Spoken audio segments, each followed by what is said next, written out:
testing out the Nikon Z6 and Z50 4K video. I want to see what the quality is compared side by side. Hopefully you guys will be able to let me know also in the comments and let me know what you think. This is kind of more for me, but obviously I thought it might be useful for you guys if you guys are on the fence about buying a full frame Nikon or a crop sensor Nikon. Alright folks, I've just purchased the Nikon Z50. Well, actually I didn't buy it, I've actually traded in all my other Canon gear that I was using as my second camera with the lenses. So I traded those in for the Nikon Z50 because obviously I wanted kind of the same colour in my video as I have in the Z6, because I was finding it a little bit difficult to try and colour match the Canon footage with the Nikon. I'm not the best colour grader at the moment, so I'm still working on that, but at the same time I'm able to use the Z series glass on the Nikon Z50 also, where I couldn't use the glass on the Canon and vice versa. So it's just made the whole process a lot easier. And this video isn't sponsored by anybody, but if you are in the looking at buying something second hand, I'd highly recommend checking out mpb.com. This is where I've bought the Nikon Z6 from. I was able just to send all of the gear off. They gave me a fantastic price on all of the gear I already had, which allowed me to obviously basically just swap out that gear for the Nikon Z6, and I was blown away by the service. They paid for all the delivery, it was all insured, everything, sent it out, and then they sent me out the camera once they checked it all over, which they actually gave me a better price than I actually gave myself, because you've kind of got to grade it yourself and send that off when you send your cameras. So they have actually graded the kit that I sent them better than I actually graded myself, so they give us more money for it. So win-win. So check those out folks if you're in the market for buying any kind of second-hand gear. Highly recommend you buying second-hand lenses and stuff like that. If you're starting out, it's a great way to go and you save yourself a ton of money. So that's mpb.com. I'll put a link in the description, you can check those out. But back to the main reason why I'm shooting this video folks, and that is to test out the capability, the 4K capability of the Z50 against the Z6.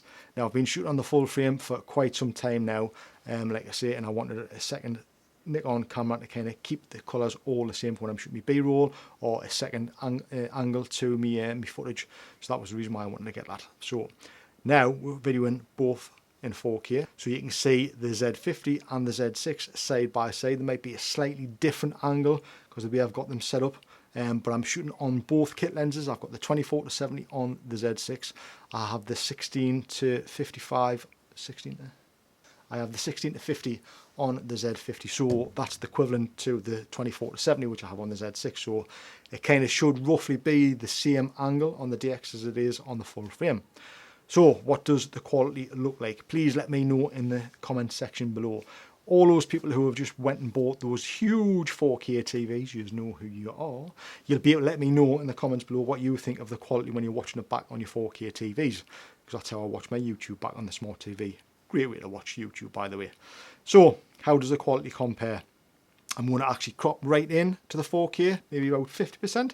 We'll crop in and see what the quality is like. Obviously the quality isn't going to be as good, I don't think, on the Z6 it will don't think the quality will be as good on the Z50 as it will on the Z6. I could be wrong. I haven't viewed this footage back yet. I'm going to go and obviously edit this after I've shot all the video. But in the process, you guys can let me know down below what you guys think of the 4K footage. Now I want to shoot 4K. I was never actually a big fan of 4K, if I'm honest. I always recommended shooting in 1080p for YouTube because obviously saving storage space, upload times, all that kind of stuff. But since having 4K, since being able to utilise 4K, being able to crop into 4K, I highly recommend now. I love shooting 4K and I would highly recommend it, guys, because it just allows a little bit more versatility in the videos that we shoot, especially for these talking headshots where you can zoom right in and zoom right out, because obviously there's a lot of mess in my studio, which obviously I can just crop in with a 4K and then crop out when needed. So very, very useful to have on a camera. Now obviously I'm going to probably do a review regarding the Z50 because I've got to say it's a fantastic little camera, probably one of the best feeling cameras I've had, small cameras I've had in my hand, and it packs a punch for a small camera. It is amazing. And the main reason I bought the Nikon, the main reason I'm into Nikon, you guys might not be into Nikon, and this is not me telling you guys go out and buy Nikon Z6s, it's not. I love Nikon cameras because of the image quality that they produce, and that's the only reason why I use Nikon. I've used Canon, Olympus, all that in the past, and while they are fantastic and I do like them, Nikon is just my preference. That's what I like. So you guys may not like it, but like I say, if you are sitting on the fence which one to choose, this might help you.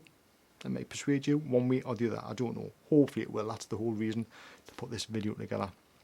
So, 4K video on the Z6 and Z50. How does it look? Crop right in. The camera settings, I've got f4, both shooting on 24 frames a second, 1/50th of a second shutter speed, and we are at ISO 500, I think.